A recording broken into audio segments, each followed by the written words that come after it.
Alléluia. Seigneur, merci pour ta grâce. Seigneur, merci pour ta présence. Seigneur, merci. Merci car tu es là ce soir et tu nous fais du bien. Ta présence, Seigneur, nous fait un grand bien. Nous sommes, Seigneur, assurés de savoir que tu ne nous abandonneras pas. Tu ne nous délaisseras pas. Tu es avec nous. Tu nous prends en charge, Seigneur. Tu as la maîtrise de la situation. Seigneur, merci pour ta paix. C'est pourquoi ce soir, nous voulons dire tout simplement Yokoti kangaite ayebyo kuzalalanga Yokobwa kangaite Yokozalananga que tu es avec moi.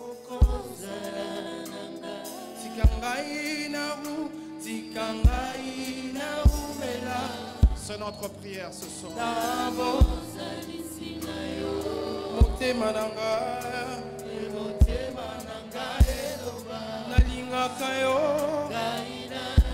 Tu n'abandonnes pas. Okoti kangaite Yokozalananga Okobwa kangaite Yokozalananga Yesu Sikangaina umela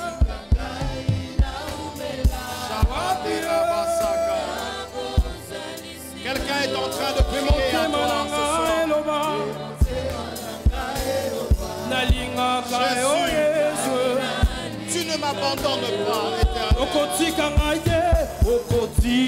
kangaite Yokozalananga Okobwa kangaite Yokozalananga Sikangaina umela Wapie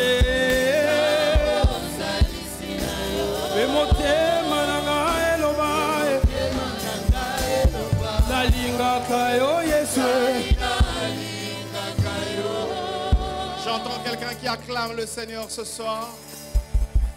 Nous acclamons le grand roi, le ressuscité du troisième jour, le premier et le dernier, l'alpha et l'oméga, le Dieu de miséricorde, le Dieu de gloire, le Dieu de miséricorde, le Dieu de gloire, le Dieu suprême et véritable, l'ami fidèle, le consolateur.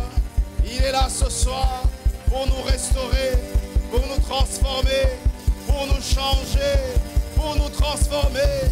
Il est là le roi de gloire, il est là le Dieu de bonté. Cher Saint-Esprit, merci pour ta présence. Merci car tu nous restaures. Merci car tu nous transformes. Tu guéris les malades. Tu ressuscites les morts. Tu es puissant pour sauver. Tu ne changes pas. Merci pour ta grâce. Merci pour tes bienfaits. Merci pour ton amour. Merci pour la sécurité. Merci car tu as gagné le combat. Tu as gagné le combat. Tu as gagné le combat. Tu as gagné le combat. Tu as gagné le combat. Je viens ce soir élever le Dieu victorieux. Sur la croix de Golgotha, il a gagné le combat. Sur la croix de Golgotha, il a déclaré tout est accompli. Ce soir, nous sommes en admiration de la victoire que tu nous as donnée sur la croix de Golgotha. Ce soir, nous sommes bénéficiaires de la victoire que tu nous as donnée à Golgotha. Je viens ce soir déclarer, proclamer la victoire de Golgotha dans la vie de mon frère, dans la vie de ma soeur, dans la vie de quelqu'un ce soir. À ta tête de ce soir, je déclare et je proclame La victoire de Golgotha est ton action, est ton action, est ton action. Je prie ce soir que la puissance du Saint-Esprit te touche maintenant. Je prie ce soir que le Saint-Esprit soit en action dans ta vie. Je déclare que le Saint-Esprit est en train de se manifester. Nous sommes en train de vivre la Pentecôte aujourd'hui. Vivre la Pentecôte aujourd'hui. Je déclare ce soir que le Saint-Esprit de Dieu est en train de circuler. Il te touche, il te transforme, il te transforme, il te motive, il te donne des nouvelles orientations, il te donne une autre façon de voir, il te donne des dons spirituels, il te donne des atouts spirituels. Le Saint-Esprit de Dieu, il est là ce soir, il est là ce soir. Je le sens, je le sens, je sens comment il touche quelqu'un, je sens comment il te transforme, il te donne des capacités spirituelles, il te donne des capacités surnaturelles, il te donne des capacités. Tu n'es plus le même, tu n'es plus le même. À partir de maintenant, je proclame et je déclare, la puissance de l'Esprit est en action dans cette église. La puissance de l'Esprit est en action dans ta famille. La puissance de l'Esprit est en action dans ton travail, dans ta vie et dans ta vie. Elle est en action. Je prie ce soir que la puissance du Saint-Esprit soit en action dans ton intimité avec Dieu. Anamachebrotea. Le Saint-Esprit de Dieu est là ce soir. Il te donne des capacités surnaturelles. Il te donne des capacités surnaturelles. Il te touche là où tu te trouves. Il te transforme. Il te transforme. Je suis en train d'entendre, il te métamorphose. Il te métamorphose. Ce qui ne fonctionnait pas hier. Ah, le Saint-Esprit est en train de relever ces choses. Ce qui est en train de tanguer hier, le Saint-Esprit est en train de ressusciter cela. Ce qui ne fonctionnait pas, ce qui ne fonctionnait pas. Toi qui es tombé, je te déclare ce soir, je t'informe que le Saint-Esprit est en train de te relever. Il te relève. Tu as succombé à la tentation. Aujourd'hui, je t'informe que l'Esprit de Dieu, le consolateur, l'ami fidèle, il est là ce soir pour toi. Il est en train de te lever, il est en train de te relever. Il te donne une nouvelle chance de te lancer. Tu reçois la grâce ce soir. Tu reçois la grâce de te lever et de continuer à marcher en nouveauté de vie. Tu es en train de vivre un nouveau départ. Tu es en train de vivre une nouvelle saison. Tu es en train de vivre un nouveau commencement.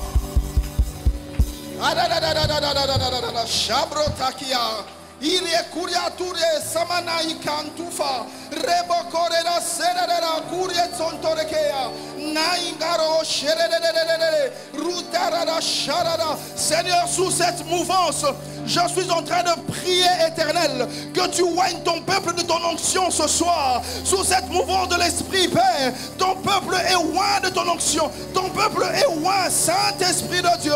Tu es en train de oindre, tu es en train de oindre ton peuple. C'est maintenant que tu le fais, c'est maintenant que tu le fais. Tu es en train de toucher cette soeur. Tu es en train de toucher ce frère. Quelque chose se passe dans sa vie. Quelque chose s'est passé. Maintenant, je sais, il t'a touché.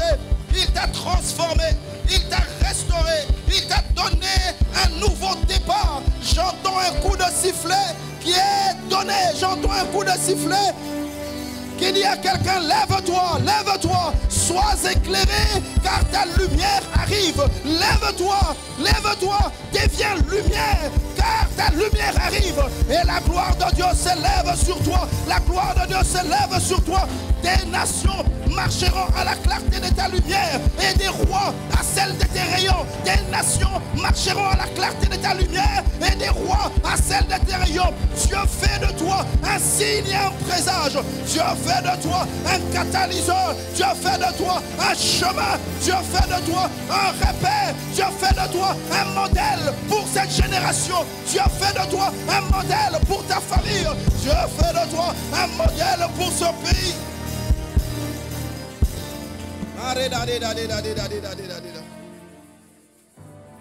Seigneur, merci car tu le fais. Seigneur, merci car tu nous oins. Seigneur, merci car tu nous transformes. Seigneur, merci pour la joie que tu nous donnes. Je suis dans la joie ce soir. Je suis dans la joie ce soir.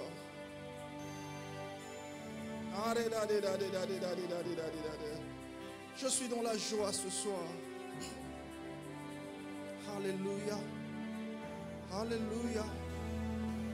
Alléluia. Sentez combien l'Éternel est bon. Sentez combien l'Éternel est bon. Sentez combien le Saint-Esprit vous touche.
Célèbre l'Éternel par des acclamations. Il y a quelqu'un qui pousse des cris de joie. Il y a quelqu'un qui exagère encore. Exagère, exagère dans la victoire. Exagère dans la célébration. Exagère dans la célébration. Exagère dans la joie. Exagère dans le triomphe. Exagère, exagère, exagère, exagère. Des cris de joie au grand roi. Des cris de joie au Seigneur, le ressuscité du troisième jour, le ressuscité du troisième jour, le plus beau d'entre 10 000. Oh Seigneur, merci. Merci car tu es là. Merci car tu nous changes. Merci car tu nous transformes. En le nom de Jésus-Christ. Nous avons ainsi prié. Quelqu'un dit avec moi, Amen. Alléluia. Jésus est Seigneur, nous pouvons encore acclamer le Seigneur ce soir.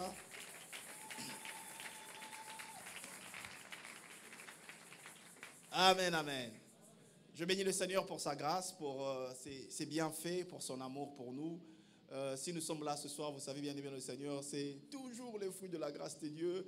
C'est Dieu qui nous donne de nous réunir. Vous savez, on a quelquefois l'impression que c'est de l'habitude, c'est quelque chose de normal. Mais je peux vous rassurer qu'il y a des choses que le Seigneur ne nous montre pas. S'il devait te montrer le nombre de batailles qui sont autour de toi, tu auras 1001 raisons pour lui célébrer, pour lui dire merci, pour l'adorer. Est-ce qu'on peut dire merci au Seigneur pour sa grâce, pour son amour? Gloire à Dieu. Alors, bien-aimés dans le Seigneur, on a commencé depuis un temps, comme vous le savez, notre merveilleux thème sur le monde des esprits et son fonctionnement. Le monde des esprits et son fonctionnement. Ensemble avec vous, on a commencé un thème qu'on a intitulé « Vivre victorieux face aux réalités du monde spirituel ». Vivre victorieux face aux réalités du monde spirituel. J'ai voulu faire ces petits récaps pour nous permettre de rentrer dans le bain. Il est toujours important de nous situer pour que l'on soit ensemble, pour qu'on réfléchisse de la même manière, qu'on évolue ensemble et que l'on se comprenne. Alléluia. Il y avait un petit plan qu'on a donné sur cet enseignement. Il y a exactement 4 chapitres. On a déjà abordé le premier. On est en train d'aborder le deuxième chapitre. On aura un troisième et un quatrième chapitre. Alors le premier chapitre est traité essentiellement de vivre victorieux face à l'adversité. Vivre victorieux face au combat spirituel. On a ensemble essayé d'étudier profondément la question du combat spirituel. C'est quoi le combat spirituel? On a abordé toutes ces choses. Et vous pouvez voir sur notre page Facebook, sur YouTube, vous allez voir tout ce qu'on a donné sur la question du combat spirituel. Comment vivre victorieux face au combat spirituel, face face à l'adversité qui nous assaille chaque jour. Alléluia.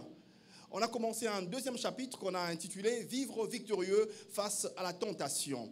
Et là, on a parlé de la gestion de la tentation. C'est même là où nous sommes en train de parler de la gestion de la tentation. Il y aura un troisième chapitre où on va parler de vivre victorieux face aux réclamations familiales, face aux lois établies ainsi qu'aux faux raisonnements. Il y a des réclamations de famille, il y a des lois établies. Vous savez, il y a des lois qui fonctionnent dans nos vies, dans nos familles. Il y a des choses, il y a des alliances qui ont été contractées sans nous et des fois on se retrouve dedans. Il y a des décisions qui ont été prises sans nous et des fois on se retrouve dedans. Il y a des choses qui se font des fois avec l'œil spirituel, on peut facilement découvrir et déceler que cette situation n'est pas normale. Il y a des choses quand vous le regardez, vous allez dire c'est pas normal. Il n'est pas normal que dans une famille que l'on constate qu'aucune femme ne se marie. Il y a 14 filles dans la famille et vous avez les 14 filles qui ne sont pas mariées. C'est pas normal. C'est pas normal de remarquer que vous êtes dans une famille et c'est difficile pour tes enfants de procréer. Vous remarquez, tu as 7 enfants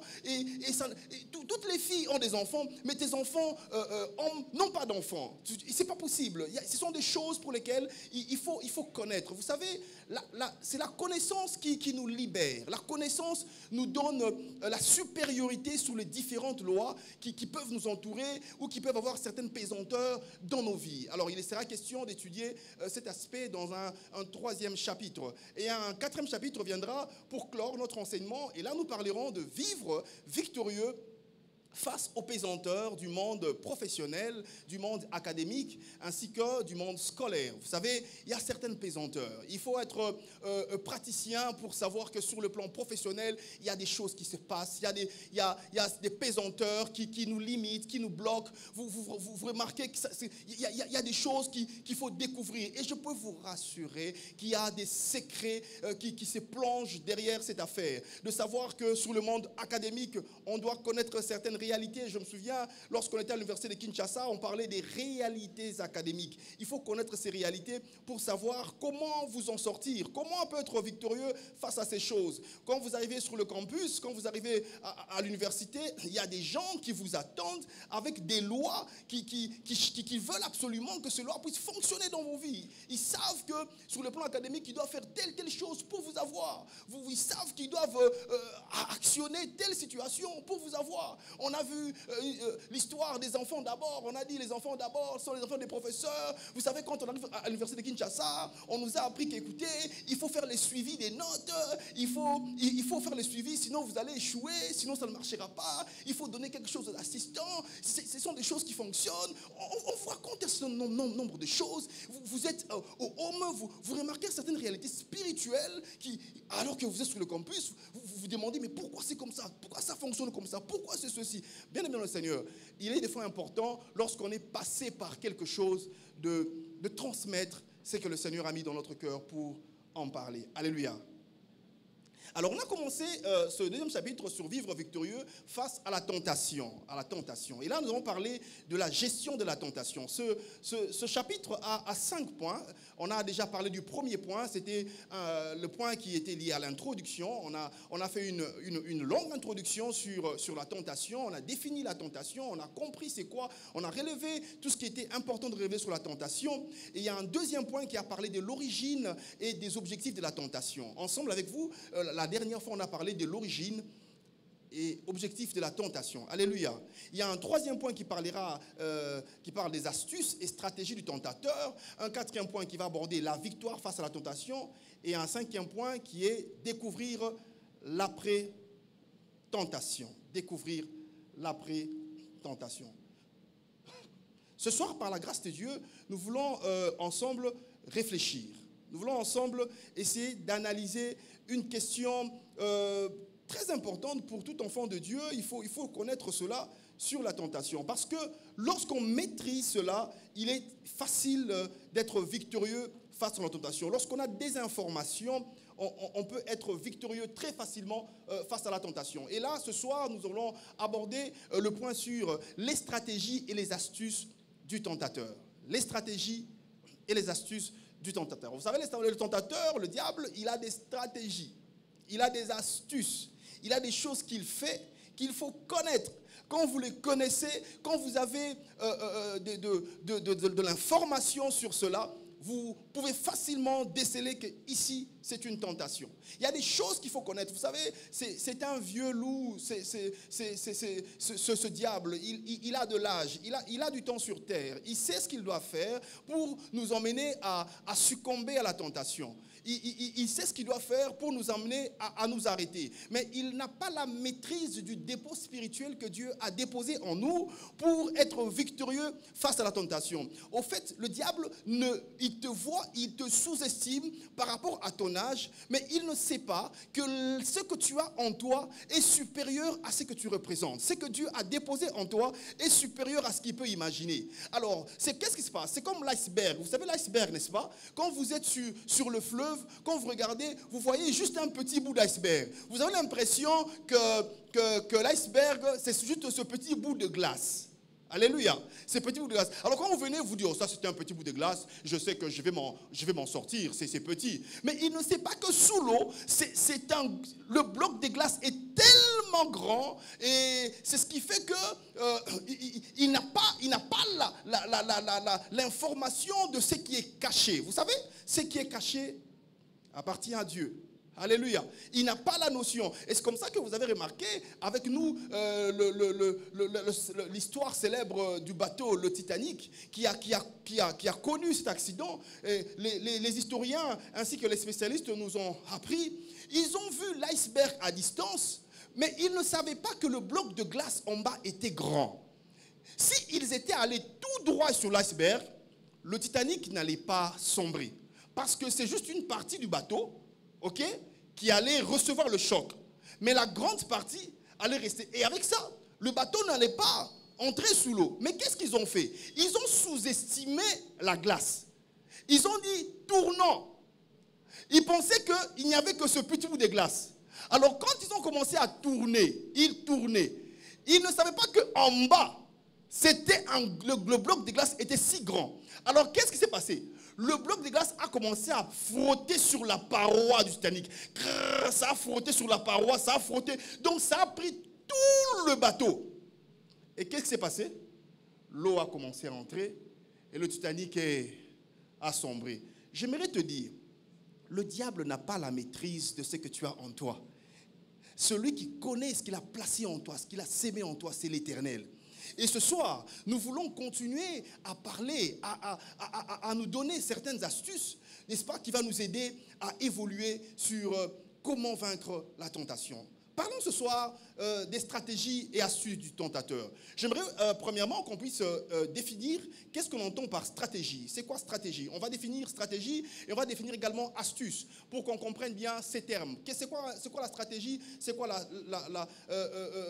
l'astuce? Alors, je suis allé dans le dictionnaire Larousse. La stratégie, on la définit comme un ensemble d'actions bien coordonnées, d'opérations habiles, des manœuvres en vue d'atteindre un but précis. Larousse dit que la stratégie est un ensemble d'actions bien coordonnées, d'opérations habiles, des manœuvres en vue d'atteindre un but précis. Vous savez, sur le plan militaire, on parle également de stratégie. Sur le plan militaire, c'est quoi la stratégie sur le plan militaire? Sur le plan militaire, la stratégie, c'est un art de planifier et de diriger l'ensemble des opérations de guerre ou d'une bataille afin de vaincre l'ennemi. J'aime bien cette définition. Art de planifier et de diriger l'ensemble des opérations de guerre ou d'une bataille afin de vaincre l'ennemi.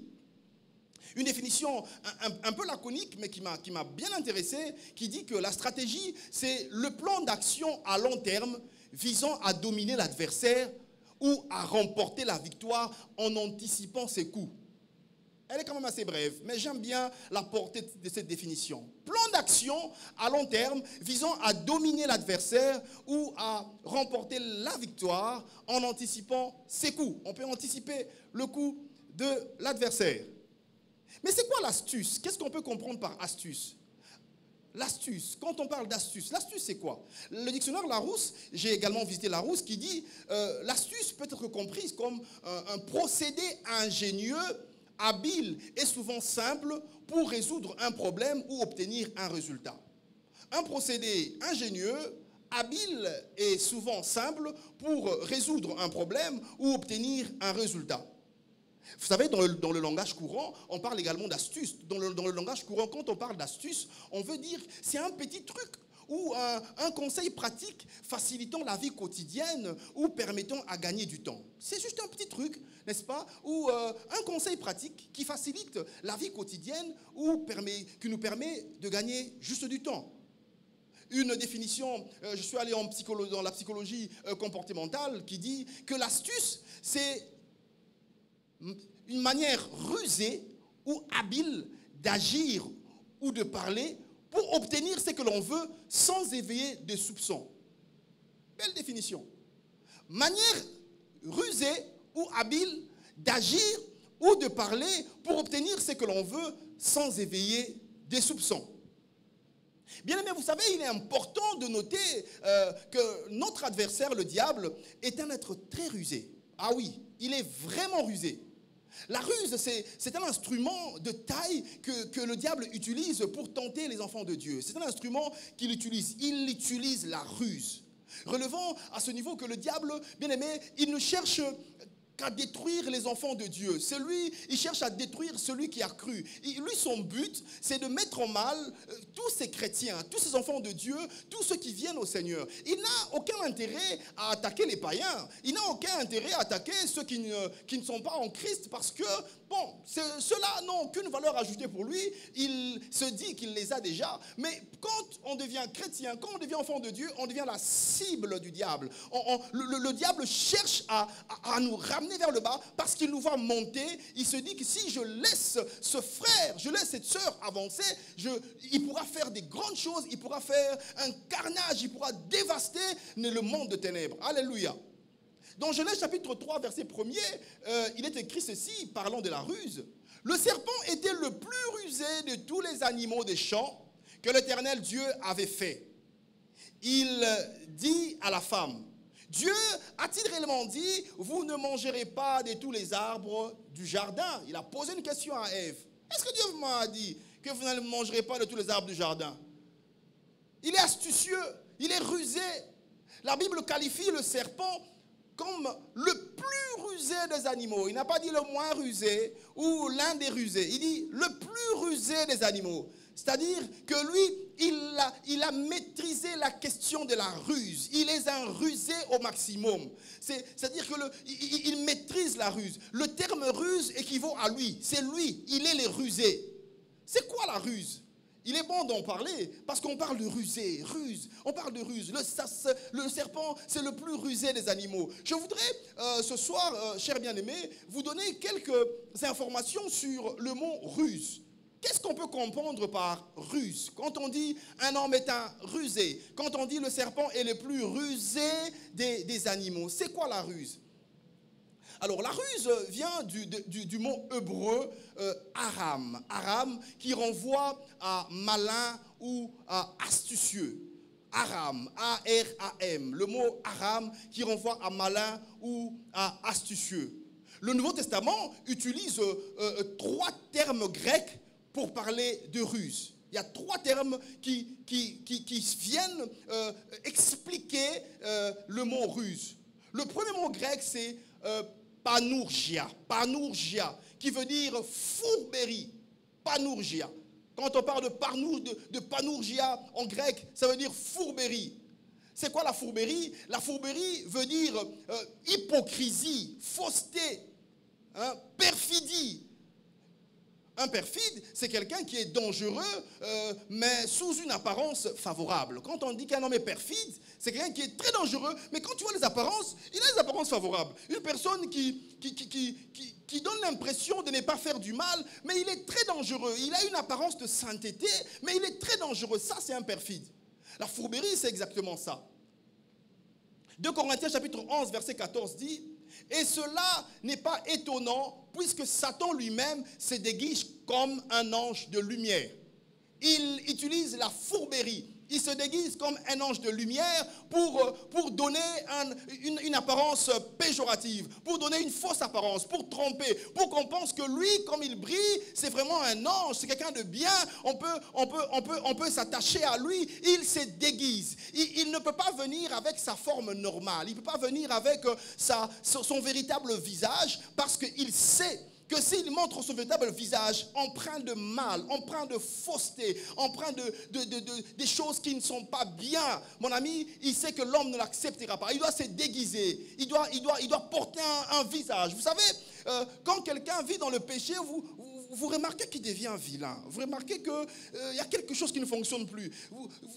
L'un des indices qui montre qu'un chrétien a traversé l'autre camp, c'est ça. Il cherche maintenant à porter l'apparence. Il veut ressembler à. Il sait qu'il n'est plus chrétien. Il sait qu'il a déjà traversé la ruelle. Il sait qu'il est redevenu païen. Alors là, il doit faire quoi? Il doit se déguiser. Il doit chercher à porter un certain visage. Il doit chercher à marcher d'une certaine façon.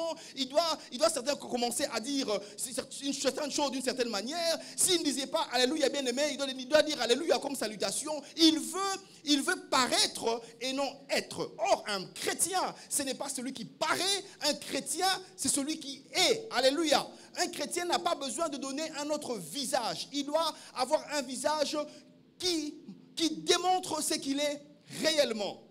Le diable, lui, il porte une casaque. C'est un loup qui est en train de porter la peau d'un agneau. Il veut ressembler à un agneau et pourtant il sait qu'il ne l'est pas. Parnougia, fourberie. Mais un second mot qui dit panourgos, qui veut dire surnois. Surnois.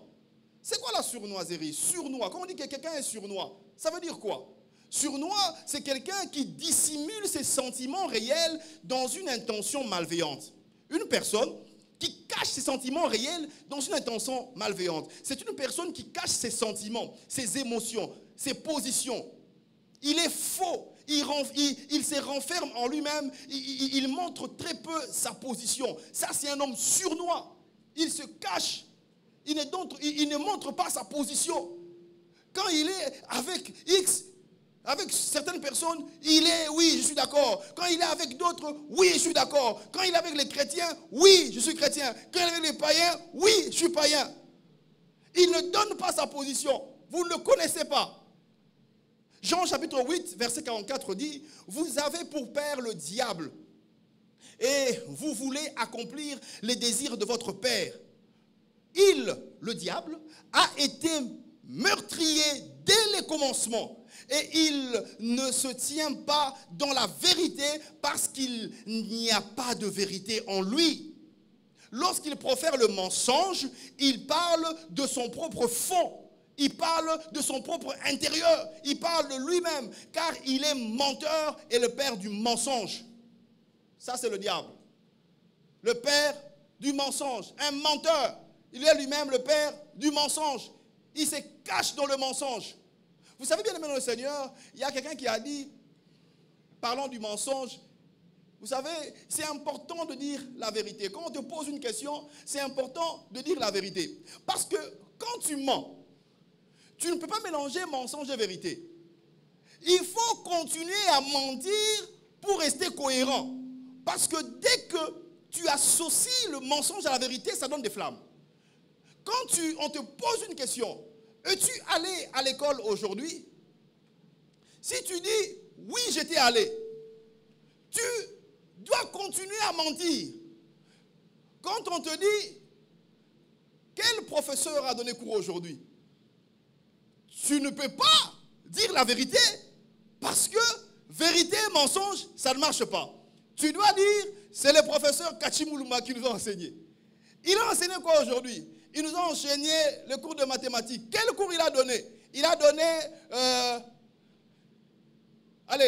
il nous a parlé des épures aujourd'hui. Ah, les épures, ah, c'est très bien. Mais il a donné cours à quelle heure? Oh, il est entré à la 3e heure. C'était autour de 11 heures qu'il est entré. Ah, c'est vrai. Mais il était habillé comment? Il était habillé en noir. Il a porté une chemise blanche et le veste noir. Mais la personne qui pose des questions sait que Kachimulumba est aux États-Unis. Il est allé au mariage de sa fille et il n'est pas sur place. Toi, tu dis qu'il t'a donné cours. Comment le prof Kachi, qui est allé aux États-Unis au mariage de sa fille, ça fait déjà une semaine, peut donner cours dans ta classe? Comment tu peux expliquer ça? Donc, tu ne peux pas, quand on te pose la question, Étais-tu allé à l'école aujourd'hui? Quand tu dis oui, tu ne sais plus dire la vérité. Si tu dois dire la vérité, qui a donné cours aujourd'hui? Il faut que, si tu oses dire que non, je n'étais pas allé à l'école. Vous voyez, vérité, mensonge, ça ne marche pas. Ça donnera des flammes. Il est important, cher ami, de savoir s'arrêter. Quand tu as menti, arrête-toi. Dis la vérité. Parce que le mensonge a des limites. Le mensonge, ça ne va pas loin. Le mensonge, on finira par t'avoir. Très souvent, on a l'impression que quand on ment, ça nous sauve, ça nous aide à avancer. Non, quand tu mens, on finira par t'avoir. On finira par mettre la main sur toi.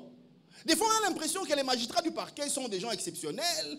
Comment est-ce qu'il a posé des questions? Comment il a eu la personne? Mon frère, on sait tout simplement que quand tu poses une question, il ne peut pas dire la vérité. Il ne peut pas mêler mensonge et vérité. S'il a commencé à mentir, il doit commencer à mentir. Et je sais quels sont les genres de questions que je dois poser pour t'avoir. Je pose 1, 2, 3. Je sais qu'à la 3e question, je t'aurai. Et vous savez, nous qui sommes juges, on sait que quand on est par exemple en une audience de flagrance, vous savez l'audience de flagrance, c'est une audience, on dit lamba lelo, buka lelo, lia lelo. Ok? C'est aujourd'hui qu'on te prend, c'est aujourd'hui qu'on te juge, c'est aujourd'hui qu'on va te condamner ou t'acquitter. Alors, dans ce genre d'audience, je vais vous donner une astuce. Qu'est-ce qu'on fait souvent les juges? Quand tu vois, il y a 5, 6 prévenus.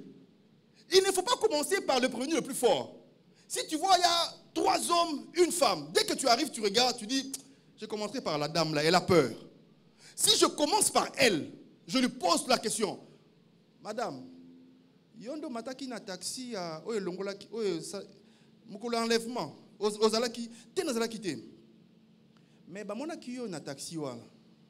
Yo mto mataki na taxi wana. 2e question. Ngai awa balobi que ba moni yo comme no Sylvie. Ngai Sylvie ba monaki Sylvie na rond point ngaba. Sylvie ezayo oza na pota koto. Laksa. Pota ezali. Pota ezali. Si on mataki na mutuka nini ote na mataki kaka parce que il commence déjà. Oh, les autres plus forts sont là. Si je commençais par les vrais Koulouna, ce sont des menteurs, ils vont me. Je commence par celui qui est faible. Oh non, siko yo yibisanganan. Ozaki yo moko, to ozaki na bango. Ote nazaki na ye. Ah na ye, na nisusu. Oh na ye. Donc déjà j'ai déjà pris 2 personnes qui sont déjà avec Sylvie. Je vais vous laisser tranquille. Na Sylvie kaka. Siko Sylvie, diabisangai. Je vais poser des questions à Sylvie et Sylvie va constater que elle va dire toute la vérité. Quand Sylvie dit la vérité, les autres sont déjà fatigués. Ils sont déjà déçus. Ah, Sylvie nous a trahis. Je sais déjà qu'ils sont déçus. J'ai dit, yo, comment on a? Comment on a Patrick? Patrick. Mais on dit, Patrick alias Fongola ya Matete. Yon est Fongola Matete. Nga Fongola Matete. Fongola babango Fongola. Tenga ite. Yon de Fongola. Et ça y est. Sur moi, il a Fongola Badesté Fongola Moko. L'accent il ouvre les ventes. Une grosse clé ici. Yende Fongola ya Matete. Mon frère, on pose seulement des questions et on sait qu'en posant ces questions-là, on finira par avoir la vérité. Mais déjà, on a l'impression que non, ils sont professionnels. Non, on sait quelles sont les tactiques qu'il faut mettre en place pour les avoir. Alors, il faut apprendre à dire simplement la vérité. Il y a un autre mot, c'est dolos. Dolos veut dire l'heure. L'heure. L'heure, c'est quoi? Un leurre veut dire un appât. Veut dire appât employé dans la paye. Donc, quand on parle de l'appât, donc c'est l'heure, c'est un appât qu'on emploie dans la pêche, n'est-ce pas? Au lancer pour appâter ou attraper un poisson. Pour attraper un poisson, appâter un poisson, c'est ce qu'on utilise. C'est ainsi que le diable, dans sa ruse, utilise les astuces, utilise l'ingéniosité, utilise les appâts pour séduire, pour avoir dans ses pièges. Il met des pièges, il sait que je veux séduire, je vais avoir telle personne. Mon ami, dans cet enseignement, j'aimerais vous parler ce soir de quelque chose de très important qu'il faut retenir. Ne l'oubliez jamais. Il y a ce qu'on appelle les catalyseurs de la tentation. Les catalyseurs de la tentation. C'est quoi un catalyseur? Parce qu'on parle de catalyseur, ça semble être un mot très, très scientifique, très intellectuel. Catalyseur, c'est quoi un catalyseur? Bien, Ce concept, c'est généralement utilisé en chimie. En chimie, on parle de catalyseur. C'est quoi le catalyseur? Le catalyseur peut être défini comme un élément qui déclenche ou qui provoque une réaction par le simple fait de sa présence. Simple fait que sa présence, c'est un élément qui déclenche une réaction, qui provoque une réaction. C'est ça un catalyseur. Le simple fait que c'est présent, c'est un élément qui déclenche ou qui provoque une réaction par le fait de sa présence. Catalyseur. C'est l'ensemble de plusieurs paramètres ou de plusieurs facteurs.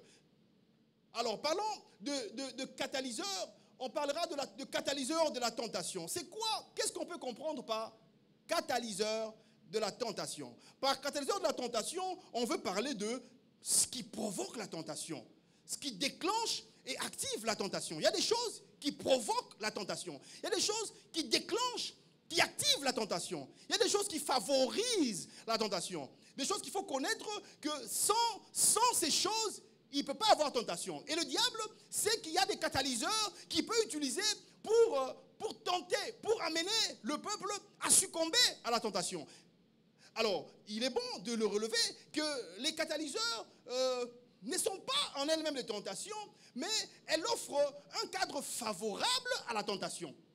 Catalyseur, ce n'est pas ça la tentation, mais ça offre un cadre propice à la tentation. On passe par des catalyseurs pour tomber à la tentation. Il y en a plusieurs. Ce soir, parlons du premier catalyseur. On a essayé de réfléchir. Le premier catalyseur. C'est quoi le premier catalyseur que je vais me proposer ce soir? C'est l'environnement. Quelqu'un peut dire avec moi l'environnement.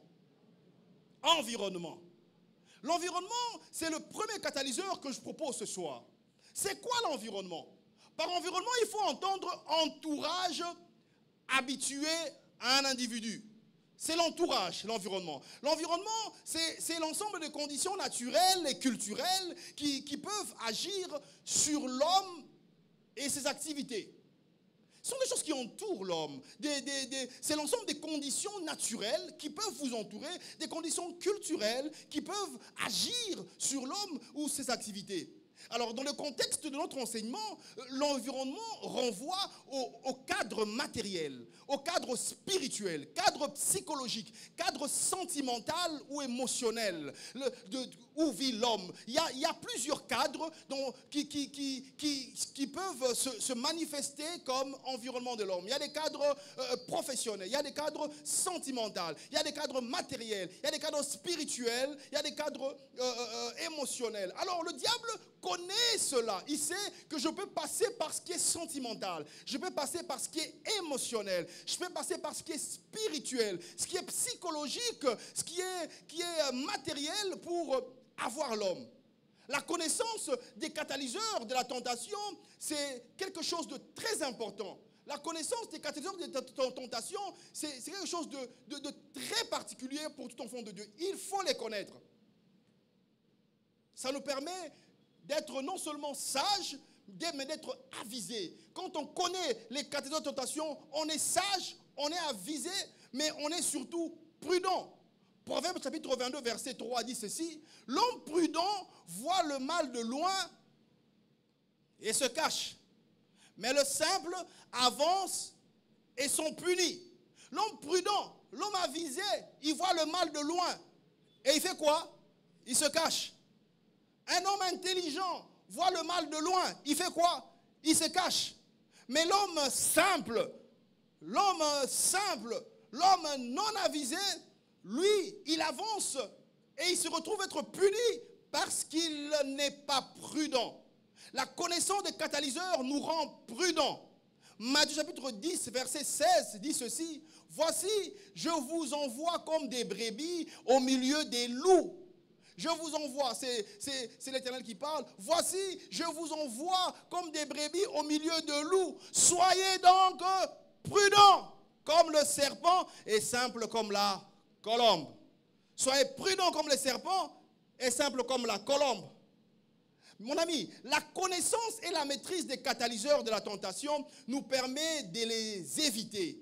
Nous permet de nous placer dans un environnement favorable, nous permet de nous placer dans un environnement qui nous fait échapper la tentation, Quelqu'un a dit, s'il y a une grande joie dans le ciel lorsqu'une âme est sauvée à Christ, il y a certainement une joie dans le monde de ténèbres lorsque les enfants de Dieu succombent à la tentation.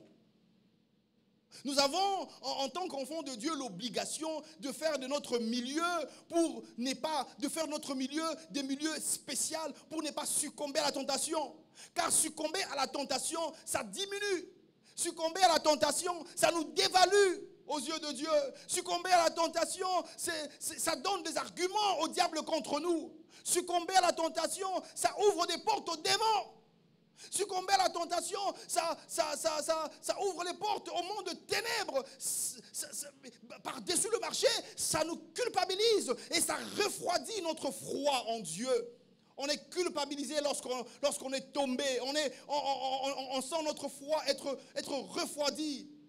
Comme je l'ai dit et je l'ai souligné, l'environnement, c'est un catalyseur de la tentation. La connaissance et la maîtrise des catalyseurs, ça nous aidera à avancer. Je voudrais ce soir nous parler de 4 types ou 4 sortes d'environnement.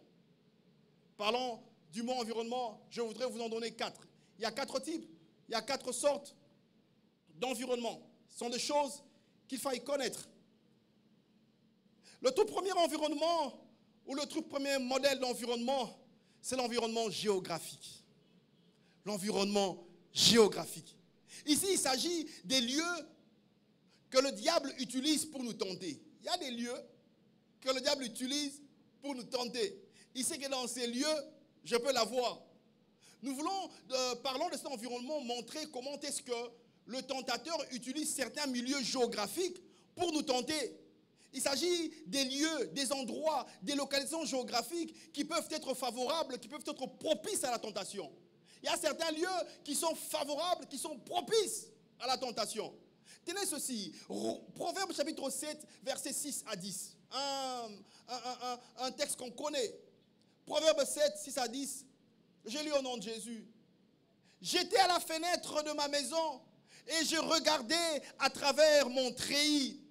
J'aperçus parmi les stupides, je remarquai parmi les jeunes gens un garçon dépourvu de sens. Un garçon dépourvu de sens. Elle était en train de regarder, elle a aperçu dans son treillis un garçon dépourvu de sens.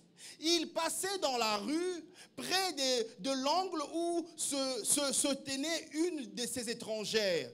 Et il s'est dirigé lentement du côté de sa demeure. C'était au crépuscule, pendant la soirée, au milieu de la nuit et de l'obscurité. Et voici, il fut abordé par une femme ayant la mise d'une prostituée et la ruse dans son cœur. Vous savez, on a essayé de voir ce texte. On a relevé certaines choses qui ont attiré notre attention. Premièrement, on a dit que cet homme traînait dans les coins de rue. Il traînait dans les coins de rue. Il y a des gens qui sont spéciaux dans le fait de traîner dans les coins de rue. Je me souviens lorsqu'on était jeunes et qu'on était dans la maison chez les parents, mon frère aîné aimait bien rester au coin de la rue. Je me demandais pourquoi. Et il nous disait, si papa m'appelle, appelez-moi. Et vous savez, en tant qu'enfant, on avait développé des attitudes. On peut ne pas le voir, mais on peut l'appeler. Quand on était petit, je sors, appelez-moi tel. On sort, on regarde, il n'est pas là. Suisse-moi que je fasse. Je siffle. Quand je vais siffler, il sait, même s'il est dans une parcelle, il sait que ça veut dire quoi? Papa m'appelle. Quand il sort, qu'est-ce qu'il y a? On t'appelle. Il entre. Donc je peux seulement siffler. Il sait que on te cherche. Il aimait les coins de rue. Et je voyais ma mère qui dit, évite les coins de rue, mon fils. Évite de rester au coin des rues. Vous savez, quand je commençais à grandir, quand je devenais comme lui, je me suis mis moi aussi à vouloir savoir ce qu'il partait faire au coin de rue. Quand j'arrive au coin de rue, je me suis rendu compte qu'il y avait certaines conversations.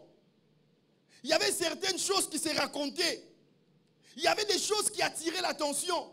Il y a des choses que je ne connaissais pas. Mon frère, j'ai appris beaucoup de mensonges dans les coins des rues. J'ai appris beaucoup de faussetés dans les coins des rues. J'ai appris qu'il faut faire la cour à une femme quand on a 15 ans. Sinon, tu vas devenir stérile. J'ai appris ça dans les coins des rues.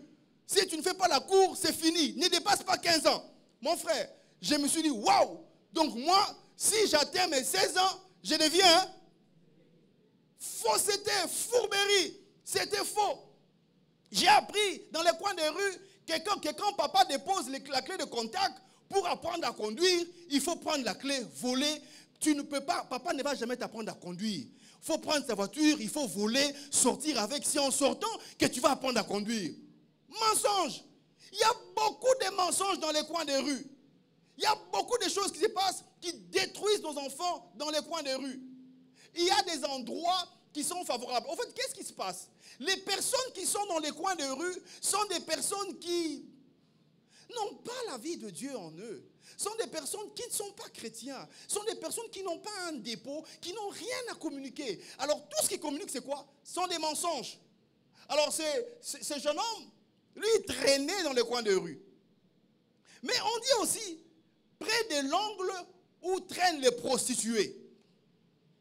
Il y a certains angles où traînent les prostituées. Alors lui, il partait traîner là-bas. Vous savez, il y a un adage qui dit, dis-moi qui tu fréquentes, je te dirai qui tu es. Il y a un texte de la Bible, je crois que c'est Paul qui le dit, ne vous y trompez pas. Les mauvaises compagnies corrompent les bonnes mœurs. À force de fréquenter les prostituées, tu ne deviendras certainement pas prostituée, mais toi-même, tu vas constater que ce qu'ils font est bon, tu vas normaliser leur vie et tu vas commencer à faire comme eux. Alléluia. On ne peut pas traîner avec une catégorie de personnes. Ce que tu dois faire, c'est de dépouiller le lieu où se trouvent les prostituées, les ramener auprès du Seigneur. Mais lui, qu'est-ce qu'il fait? Il part s'asseoir là où il y a des prostituées. Il part traîner là où il y a des prostituées. Et qu'est-ce qui se passe? Il a commencé à avoir des interactions entre lui et les prostituées. Il commencera à parler avec les prostituées. Il commencera à échanger. Il va vouloir découvrir la vie des prostituées. Il comprendra comment les prostituées gagnent leur argent. Jeune fille, toi qui fréquentes des femmes légères, j'aimerais te dire qu'elle n'a rien à t'apporter, elle n'a rien à te donner. J'aimerais t'informer que la roue existe déjà. Tu ne peux pas devenir une femme influente, tu ne peux pas devenir une mère de famille, tu ne peux pas devenir une femme de quelqu'un si tu t'attaches à des prostituées. Tu es en train de gâcher ta réputation, tu es en train de gâcher ton image, tu es en train de gâcher ton futur. Parce que quand ce frère Patrick va venir vers toi pour savoir vraiment, pour te faire la cour, il y aura le frère Jimmy qui dira, moi je connais la sœur, on était avec cette sœur parmi les prostituées. Vous savez, hein, ils sont pas loyaux les prostituées. Quand ils vont remarquer que toi tu as changé, tu es devenu chrétien. N'avez-vous pas, est-ce qu'on n'a pas vu ça? Quelqu'un qui change, qui devient chrétien, qui commence à marcher dans les voies de Dieu et elle se rencontre avec un frère, le frère commence à l'aimer, mais tu vois les autres, au lieu de vouloir du bien de la sœur, ils viennent raconter au frère, derrière la sœur là, tu connais, elle était avec les prostituées, on était avec elle sur boulevard, c'est une femme impudique, c'est une femme pour gâcher ta vie. Mon père me disait toujours, Charlie, la vie est une succession de choix. Quels sont les choix que tu fais? J'aimerais te dire, mon fils, les choix que tu fais aujourd'hui vont conditionner ta vie demain. Si tu fais des bons choix aujourd'hui, sache que ça conditionnera ce que tu deviendras demain. Mon ami, si tu fais des bons choix aujourd'hui, sache que ton demain sera différent. Si tu fais des mauvais choix, eh bien, tu paieras le prix de ces choix que tu as eu à faire. Troisièmement, il se dirigeait du côté de la demeure de prostituées. Non seulement qu'il traînait dans l'angle des prostituées, mais il se dirigeait près de la demeure des prostituées. Quand on se dirige près de la demeure des prostituées, c'est pour faire quoi? C'est pour rentrer là-bas. Lui, au lieu d'aller ailleurs, lui, il se dirige près de la demeure de prostituées. Et on dit encore, c'était quand? Est-ce que c'est le jour? Non. Au crépuscule. Lui, il voulait faire tout ça seulement la nuit. Et c'est une question que je me pose. Pourquoi les prostituées ne les font pas au grand jour? Pourquoi les prostituées sortent seulement la nuit?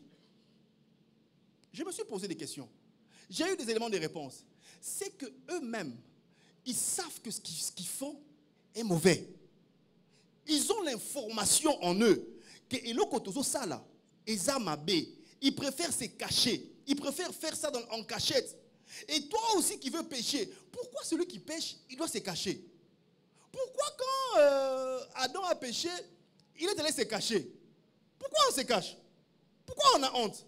C'est parce qu'on a l'information que Makambo Dosala, Eza Malamute, Eza Mabe, tu sais que ce n'est pas bien. Mais je me pose la question, comment quelqu'un qui sait que ce que je fais n'est pas bien, il continue à le faire?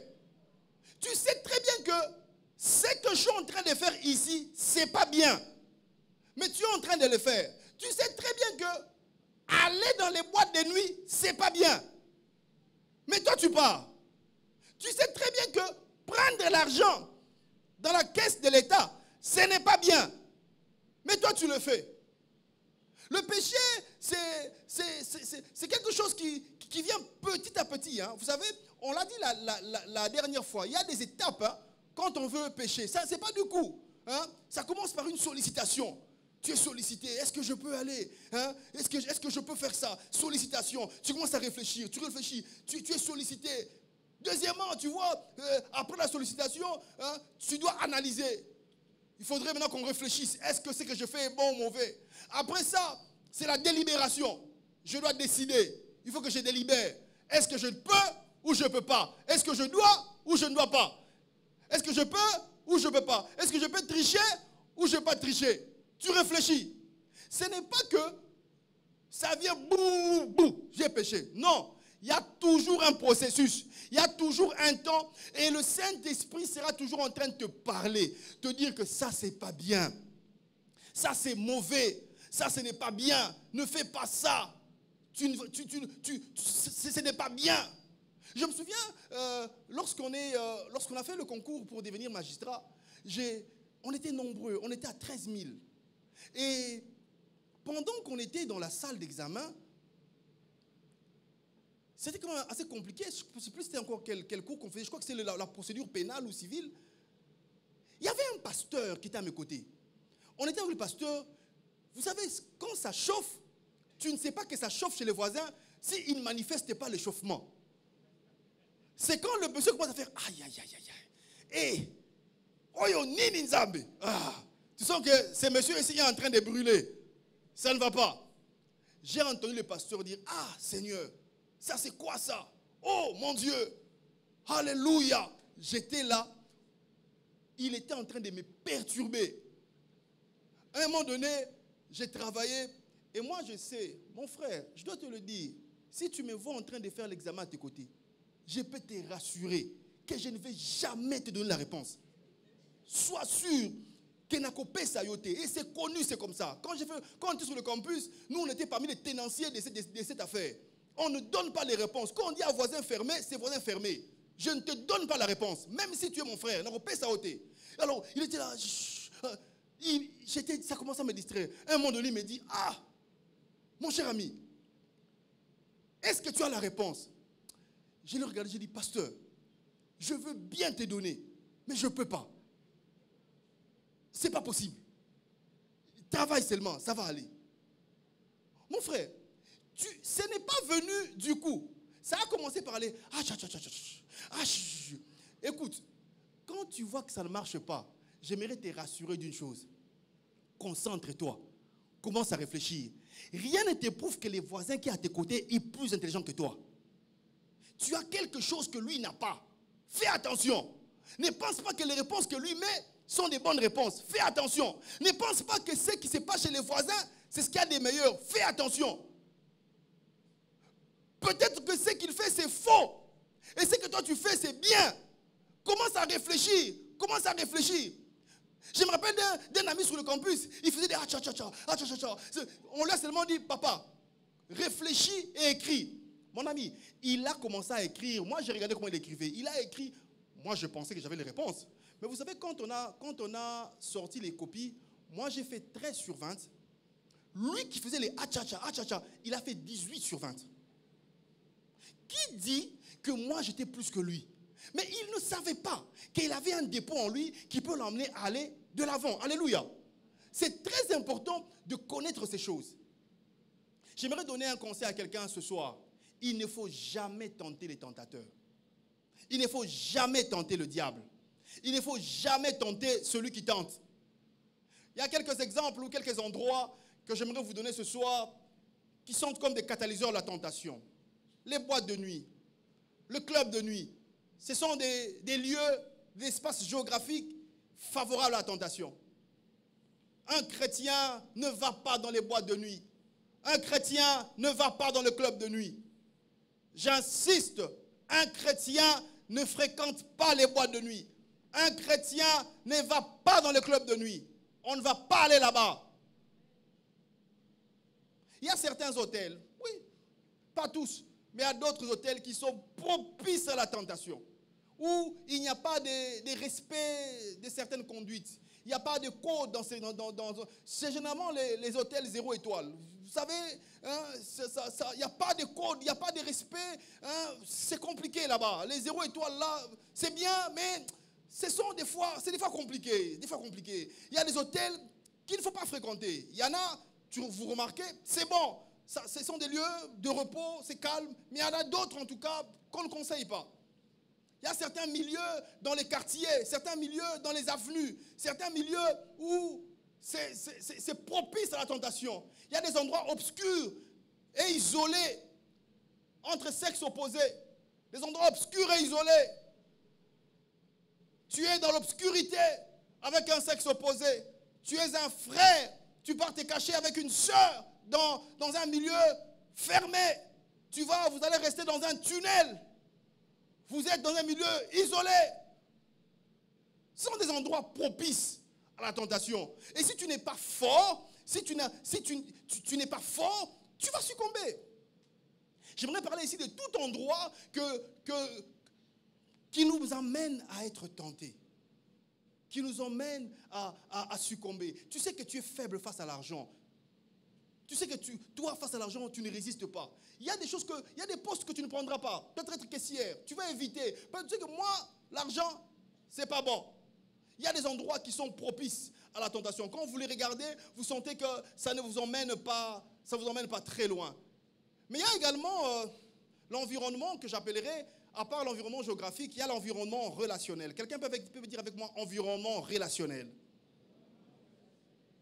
Alors, l'environnement relationnel, il est ici question de montrer que le malin utilise certains canaux de nos relations pour nous faire succomber à la tentation. C'est quoi une relation? Alors, une relation, on peut la définir comme un lien, une liaison, une connexion, un rapprochement, une interaction ou dépendance entre deux ou plusieurs personnes. C'est ça qu'on peut définir comme relation. C'est ça la relation. C'est quoi une relation? C'est un lien, c'est une connexion, c'est une liaison, un rapprochement, une interaction entre deux ou plusieurs personnes. Je voudrais ce soir vous expliquer un certain nombre de choses avant d'aller plus loin parlant de la relation. Il y a plusieurs types de relations et ces relations sont déterminées ou définies par les genres de liens, interactions ou rapports entre elles. Il y a plusieurs types de relations. Dans la vie, on connaîtra plusieurs types de relations. Tel que nous sommes là, tel que vous êtes là, vous allez remarquer que dans notre vie, vous avez plusieurs types de relations qui vous entourent. Il y a des relations professionnelles, il y a des relations amoureuses, il y a des relations amicales, il y a des relations familiales, il y a des relations émotionnelles. Qu'est-ce que j'entends par une relation professionnelle? Alors, la relation professionnelle, on doit comprendre un lien ou une interaction qui se forme entre des personnes dans un cadre de travail ou d'activité professionnelle. C'est un lien qui se crée lorsqu'on travaille ensemble. Elle peut exister entre collègues, entre un employé et un supérieur, ça peut exister entre une entreprise et un client, ça peut exister entre plusieurs partenaires, ils ont des relations. Il y a des relations de type professionnel. Vous savez, nous travaillons ensemble, c'est mon collègue, on a des relations professionnelles. Il y a également ce qu'on peut appeler relation amoureuse, une relation amoureuse, relations amoureuses. C'est quoi une relation amoureuse? Une relation amoureuse, c'est un lien affectif et sentimental entre deux personnes de sexe opposé. Je souligne, de sexe opposé. Ça, c'est le droit Congolais, on ne conçoit pas une relation entre un homme et un homme, entre une femme et une femme. Je parle d'abord du droit congolais. Donc ici chez nous au Congo, ça n'existe pas. Ici chez nous au Congo, c'est homme et femme. Il faut avoir des sexes opposés. Maintenant, je parle de la Bible. Dans la Bible, ça n'existe pas. Relation entre un homme et un homme, une femme et une femme. Non. Pour qu'il y ait une relation amoureuse, ça doit être entre un homme et... On entend beaucoup de choses. On commence à bénir certains mariages entre hommes et hommes, femmes et femmes. Chez nous au Congo, on n'est pas d'accord avec ça parce que notre constitution refuse ça. De un. Et ici, à l'église, on en parle. La Bible refuse ça. Alléluia. La Bible dit non à ce genre de relation. Alors une relation amoureuse est un lien affectif, sentimental entre deux personnes de sexe opposé, fondé sur des sentiments amoureux, sur l'attirance, sur la complicité. Et souvent, c'est le désir de construire une vie de famille, de construire des projets communs. C'est ça, une relation amoureuse. On va voir un frère et une sœur qui ont une relation amoureuse. Vous savez, sur le campus, vous pouvez remarquer deux étudiants qui se mettent ensemble, qui ont des relations amoureuses, qui partent dire à la sœur, voilà, je t'aime, voilà, ceci. Les relations amoureuses, ici, ils ont des étapes. Il y a, ça peut commencer par le fiançailles, ça peut commencer, on est fiancé, on se met d'accord, et chaque type de relation amoureuse a des lois et des règles qui conditionnent notre relation amoureuse. Quand je suis fiancé avec mon frère, avec ma soeur, ce n'est pas ma femme, ce n'est pas mon mari. Je ne fais pas comme les mariés, non. Un fiancé ne couche pas avec sa fiancée, c'est prohibé. Une fiancée ne couche pas avec son fiancé, c'est prohibé. C'est une tentation du diable. Quand vous faites ces choses, vous avez péché et Dieu n'est pas d'accord avec ça. Alléluia.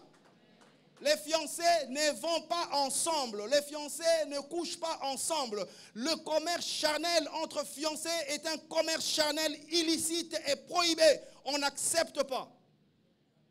Et si cette fiancée est une mineure, tu seras arrêté parce qu'on ne peut pas être fiancé quand la sœur a moins de 18 ans. Tu ne peux pas être fiancé avec une fille qui a moins de 18 ans. Si tu oses toucher une fille qui a moins de 18 ans, tout attouchement sexuel sont constitués des viols. Il faut faire attention. La définition du viol a beaucoup trop évolué. Avant, le viol, c'était une conversion charnelle de sexe. Maintenant, ce n'est plus ça. Maintenant, on est allé plus loin parce que vous savez, là où il y a des guerres, il arrive qu'on introduit des boulets, des fusils à certaines parties intimes. Maintenant, on a élargi la définition du viol. Le viol, c'est le fait d'introduire dans tout orifice.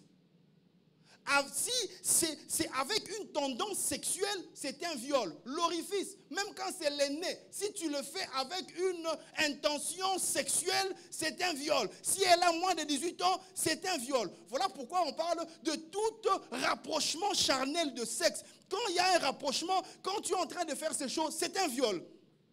Et vous savez, le viol est sérieusement sanctionné chez nous. Chez nous, le viol, c'est sanctionné de 7 ans à 20 ans. Donc le juge a la possibilité de te sanctionner, soit de te donner le minimum que tu peux avoir quand tu as violé un mineur, c'est 7 ans. Le maximum que tu peux avoir, c'est 20 ans. Donc, on a donné au juge cette tranche-là pour vérifier. Il est plus sévère quand il voit que tu as violé une fille de 3 ans. Oh là là là, il va te sanctionner sérieusement. Parce que là, ce n'est pas possible. Mais quand il remarque qu'il y a des circonstances qui ont amené, il apprécie, là, il peut dire, bon, je donne 8 ans. Bon, je donne 7 ans. Donc, il y a l'intime conviction du juge. Mais chez nous, au Congo, le viol est sérieusement sanctionné. Tu ne peux pas te permettre d'être fiancé avec une fille qui a moins de 18 ans. Alléluia. Tu peux être fiancé avec la fille qui a déjà atteint la majorité. Pourquoi? Parce qu'elle a le droit d'accepter d'évoluer avec toi. Elle a le droit d'accepter d'être fiancée. Amen, amen. Et la relation amoureuse, il n'y a pas que le fiançailles, il y a également le mariage. On peut se marier et le mariage est également prévu par la Bible. Le mariage est également prévu par la loi. On peut se marier, on peut avoir un contrat de mariage et décider de s'unir ensemble et d'avancer. Tout cela sont ramenés dans le cadre de la relation amoureuse, mais également des relations qui sont typiquement amicales, entre deux amis. Les relations amicales, c'est un lien basé sur l'affection, la confiance, la réciprocité entre deux personnes. Son intention n'est pas romantique. L'intention de la relation amicale n'est pas professionnelle. C'est plutôt sympathique. Ce sont des relations qui sont assises sur le respect et souvent des intérêts et des valeurs partagées. Voilà, il y a un respect mutuel, il y a des intérêts, il y a des valeurs qui sont partagées. Ce frère est mon ami, cette sœur est mon ami. Ça, il n'y a rien de romantique à l'intérieur. Ça, c'est souvent une relation purement sympathique entre un homme et une femme. Une relation typiquement amoureuse. Il y a également une relation qu'on peut dire relation familiale. Les relations familiales, c'est entre un frère et une sœur d'une même famille. Cette relation peut être biologique, ça peut être légal. Parlant de légal, on parle de l'adoption, le mariage, la tutelle, ça peut être légal. C'est une relation de famille, qui sont des relations qui sont typiquement affectives entre deux membres de famille. Elle est souvent fondée sur un lien des sangs, un lien des parentés, un lien des responsabilités familiales. Donc, on parle d'une même famille. On a des relations familiales.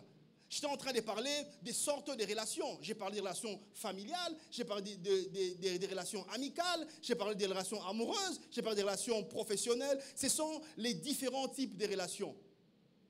J'ai voulu ce soir, bien aimé le Seigneur, vous donner quelques préludes importants sur la tentation et de vous parler des catalyseurs de la tentation. Parce que plus bas, on va essayer de réfléchir avec vous sur les questions de la tentation. On va réfléchir avec vous comment sortir de la tentation. On va essayer d'évaluer avec vous qu'est-ce qu'il faut faire pour être victorieux face à la tentation.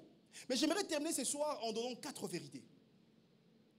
La première vérité, que parlons des relations, parce que je suis en train de parler des relations, la première vérité que j'aimerais dire ce soir, c'est que la pertinence d'une relation varie suivant son type, sa forme et son intensité. La force d'une relation varie souvent selon son type, selon sa forme et selon son intensité. La force d'une relation amoureuse n'est pas pareille avec celle d'une relation professionnelle. La relation amoureuse est plus forte qu'une relation professionnelle. La relation amoureuse a plus d'impact qu'une relation professionnelle. Avec quelqu'un avec une relation amoureuse, voilà, il y a plus d'attrait qu'avec celui avec qui on partage une relation professionnelle. De même que la force d'une relation amicale n'est pas plus forte qu'une relation familiale. Une relation familiale, elle est plus forte qu'une relation amicale. Les amis, on les rencontre sur le parcours, mais les frères et sœurs, c'est Dieu qui nous les choisit. C'est Dieu qui nous donne d'être frère ou d'être sœur à telle personne. La force d'une relation dépend de ces choses. Donc, vous allez remarquer que quelqu'un qui est d'une même famille, les frères de même famille, ils sont généralement soudés. Et vous allez remarquer même que les jumeaux, surtout, les jumeaux, ils sont généralement bloqués, vous le voyez, ils ont une complicité. Ils sont complices dans leur façon de faire. Ils sont ensemble. Même quand ils se marient, vous remarquez que l'autre jumeau cherche toujours à aller savoir comment ça se passe chez l'autre là-bas. Est-ce qu'il est bien? Est-ce que c'est bien dans son mariage? Mais vous allez remarquer, quand quelqu'un n'est pas jumeau, comme le pasteur Papibo, est-ce qu'il n'est pas jumeau? Parce que le pasteur Papibo ne cherche pas à savoir tous les jours comment vont ses frères et ses sœurs. Mais s'il était jumeau, il allait chercher à savoir comment va mon jumeau là-bas, c'est comment. Lui, il s'appelle Papibo, le jumeau s'appelle Papifa. Alors il va vouloir savoir comment va le frère Papifa. Il va chercher à aller le rencontrer, comment ça se passe chez toi, comment tu évolues, est-ce que ça se passe bien, est-ce que tout évolue bien. Et les jumeaux, ils partagent même un peu d'argent, tu sais, j'ai pas d'argent, il est prêt à lui donner, il est prêt à sacrifier pour son jumeau. Relation familiale, alléluia. La deuxième vérité que j'aimerais vous donner ce soir, c'est que les différentes personnes en présence dans une relation s'influencent réciproquement. Les différentes personnes en présence dans une relation s'influencent réciproquement. Vous allez remarquer que dans une relation, les personnes s'influencent. Je suis ici à Philadelphie, j'ai constaté une chose, que notre père, le pasteur Ken, aime bien mettre les écharpes. Vous voyez les écharpes? Il ne met pas trop les cravates. Mais j'ai remarqué que beaucoup de jeunes ici commencent à porter des écharpes. Ils mettaient des cravates à l'époque, mais depuis que papa met des écharpes, eux tous, ils sont, surtout ceux qui sont assis ici devant, je vous vois. Je vous vois. Vous qui êtes ici devant, les intercesseurs là, je vous vois. Vous portez les écharpes. Vous croyez qu'on ne vous voit pas? On vous voit. Ils sont, dimanche quand on venait, regardez là, ils sont ici. Les écharpeurs. Papa met les écharpes, eux aussi écharpent. Vous savez, un jour, je m'habillais, parce que moi aussi j'ai les écharpes. Je m'habillais un jour là, j'avais envie de mettre l'écharpe. J'ai mis l'écharpe, je me suis habillé, c'était très beau. Mais quand j'ai pensé au pasteur, Christophe a dit, pasteur Charlie, au copier vieux, hein, j'ai enlevé, j'ai mis la cravate. Pour qu'il ne me critique pas. Vous voyez ça? Qu'est-ce qui se passe? Pourquoi on met des écharpes? Pourquoi on veut s'habiller comme notre père? Il s'agit de l'attachement et il y a une forme d'attachement.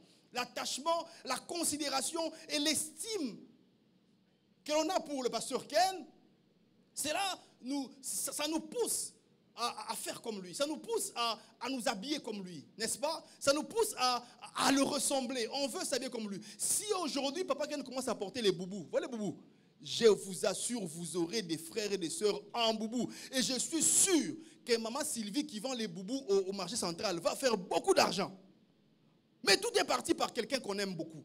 Quelqu'un qu'on apprécie beaucoup, qui porte les boubous. Alléluia. J'ai remarqué à la Compassion, le pasteur Marcelo laissait beaucoup de cheveux. J'ai vu tous les jeunes de la Compassion, Bougui arrière, Bougui devant, Bougui à côté, ils ont laissé les cheveux comme leur papa.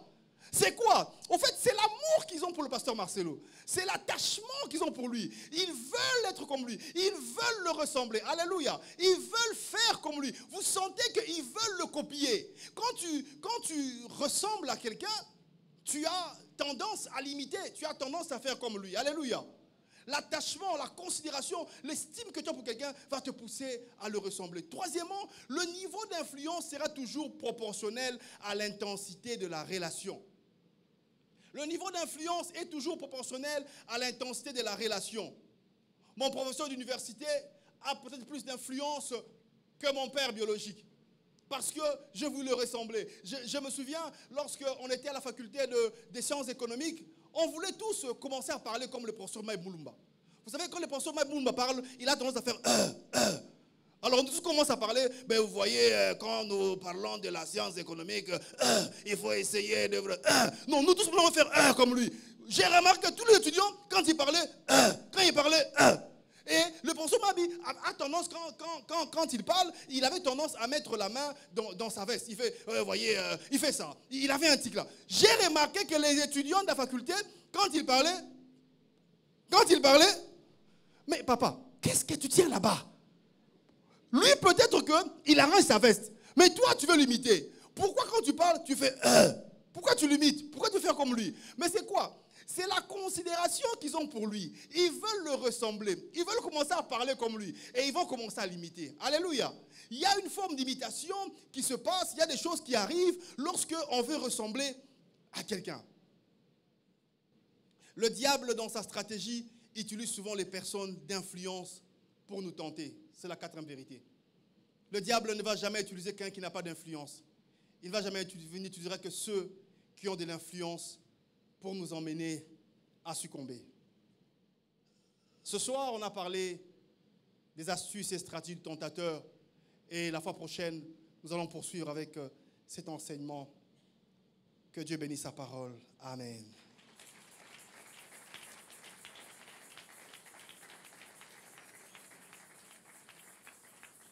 Je voudrais que tu puisses prier pendant 2-3 minutes, que tu dises au Seigneur, Seigneur, fais-moi grâce. Donne-moi d'être toujours victorieux face à la tentation. Donne-moi d'être toujours victorieux face à la tentation. Élève ta voix et prie, s'il te plaît.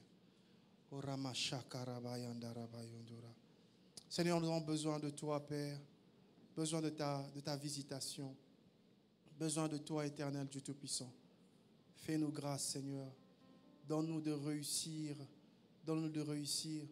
Donne-nous, Seigneur éternel, de connaître ce qui vient de toi. Père, tu sais, éternel, les tentations qu'il y a sur notre sentier, sur notre chemin. Jésus, Sortant du désert, tu as triomphé face à la tentation. Je veux être comme toi. Je veux être victorieux face à la tentation. Jésus-Christ est Seigneur. Il est sorti du tombeau, libre vainqueur. Tout genou fléchira, toute langue confessera que Jésus est Seigneur. Jésus-Christ, Jésus-Christ est Seigneur. Il est sorti du tombeau. Il est sorti du tombeau. Il est vainqueur. Tout genou fléchira. Toute langue confessera que Jésus est Seigneur.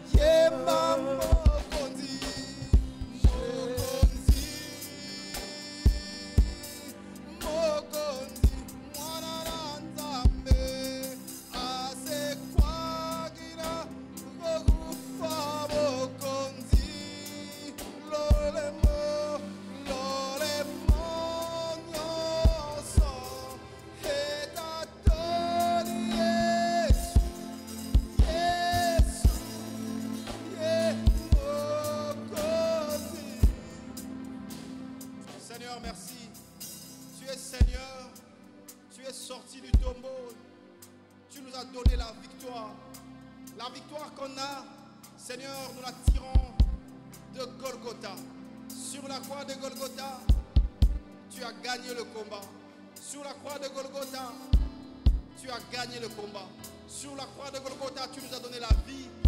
Sur la croix de Golgotha, tu nous as donné le succès, la force. Alléluia.